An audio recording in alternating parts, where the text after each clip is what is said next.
Assalamualaikum warahmatullahi wabarakatuh. Kumaha damang? Bagaimana kabarnya anak soleh dan solehah? Semoga kalian sehat selalu. Alhamdulillah, hari ini kita bertemu lagi dengan pelajaran bahasa Sunda. Sebelum kita mulai pembelajaran hari ini, mari kita sama-sama membaca basmalah terlebih dahulu. Bismillahirrahmanirrahim. Sebelum kita mulai ke pembahasan hari ini, kita akan ulas sedikit pembelajaran sebelumnya. Pada pertemuan sebelumnya, kita sudah belajar mengenai tentang apa? Ya, pada pertemuan sebelumnya kita sudah belajar mengenai tentang carpon. Carpon itu singkatan dari carita pondok. Kalau yang dalam bahasa Indonesianya itu adalah cerpen. Carpon nyaeta karya sastra wangun lancaran prosa anu ukuranana pondok. Karya sastra berbentuk prosa yang ukurannya pendek. Ciri-ciri carpon: ukuranana pondok, ukurannya pendek, jalan carita sajalur, jalan ceritanya sejalur, palakuna saeutik, pelakunya sedikit, bisa dibaca dina sakali mangsa, bisa dibaca dalam satu kali waktu, latar jeung waktu kejadian sakedeung, dan yang terakhir latar dan waktu kejadiannya sebentar. Nah, selanjutnya ada unsur-unsur carpon. Unsur-unsur carpon itu ada dua, yaitu unsur intrinsik dan unsur ekstrinsik. Unsur intrinsik dari carpon yaitu ada tema, palaku, latar, galur, dan amanat. Dan yang kedua, unsur ekstrinsiknya ada nilai-nilai dina carpon, latar belakang kehidupan pengarang atau latar belakang kehidupan pengarang, dan yang terakhir situasi sosial. Ini merupakan pembahasan kita pada pertemuan minggu lalu. Untuk pembahasan pertemuan minggu ini, kita akan membahas tentang kecaprundaian. Apa ya itu kecaprundaian? Yuk kita simak. Kecaprundaian nyaeta kecap-kecap anu geus ditambahan ku rarangken. Yang artinya kecaprundaian adalah kata-kata yang sudah mendapatkan atau ditambahkan imbuhan. Jadi kecaprundaian itu kata yang sudah ditambahkan imbuhan. Rarangken atau imbuhan aya 5 rupa. Nah, rarangken itu ada 5 macam. Yang pertama, rarangken hareup atau yang kita sebut dengan awalan, imbuhan depan. Nah, yang kedua adalah rarangken tengah atau yang biasa kita sebut dengan sisipan. Yang ketiga, rarangken tukang atau akhiran. Yang keempat, rarangken barung. Rarangken barung adalah rarangken di hareup jeung di tukang atau rarangken yang adanya di depan dan di akhir. Yang kelima, rarangken gabung. Rarangken gabung ini adalah gabungan dua rarangken atau leuwih. Gabungan dua imbuhan atau lebih. Untuk kali ini kita akan belajar lebih dalam lagi tentang rarangken tengah. Tadi rarangken tengah itu apa? Sisipan. Nah, rarangken tengah sok disebut oge seselan atau infiks. Seselan itu artinya sisipan. Rarangken tengah biasa disebut juga sisipan atau infiks. Nah, seselan itu artinya apa? Sisipan.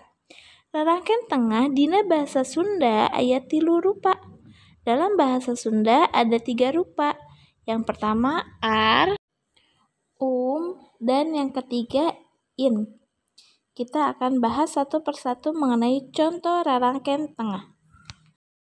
Contoh rarangken tengah ar atau al. Yang pertama budak. Kalau ditambahkan dengan ar jadi barudak. Kedua berang. Jadi barerang. Selanjutnya ruksak jadi raruksak. Lempang, lempang. Nyeri, nyareri. Repot jadi repot. Jadi kata asalnya itu disisipkan dengan imbuhan ar atau al. Contohnya budak, jadi tadi apa tuh? Barudak. Gitu ya. Oke, selanjutnya rarangken tengah Contohnya ada sujud. Jadi sumujud. Ada umnya. Laku jadi lumaku. Terap jadi tumerap. Rasa rumasa. Gelis jadi gumelis. Hasem humasem. Jadi ada tambahan sisipan apa tuh? Imbuhan Jadi ada imbuhan umnya ya. Yang tadinya sujud jadi sumujud. Oke, sampai sini paham? Kalau paham, kita lanjut lagi ke contoh rarangken in. Rangken tengah in, tangtos plus in jadi tinangtos.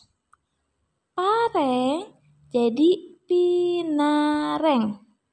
Sareng jadi sinareng. Pilih jadi pinilih. Pasti jadi pinasti. Tulis jadi tinulis. Oke, seperti itu ya contohnya. Jadi kesimpulan untuk hari ini, kecap rundayannya eta, kecap-kecap anu geus ditambahan ku rarangken.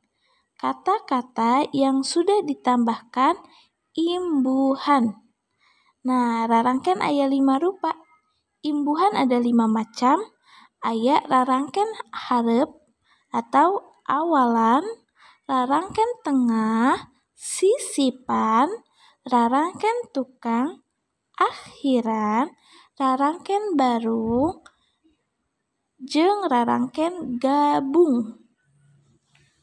Nah, kalau kecap rundayan tengah, rarangken tengah itu adalah seselan atau infiks, sisipan atau disebut juga dengan infiks.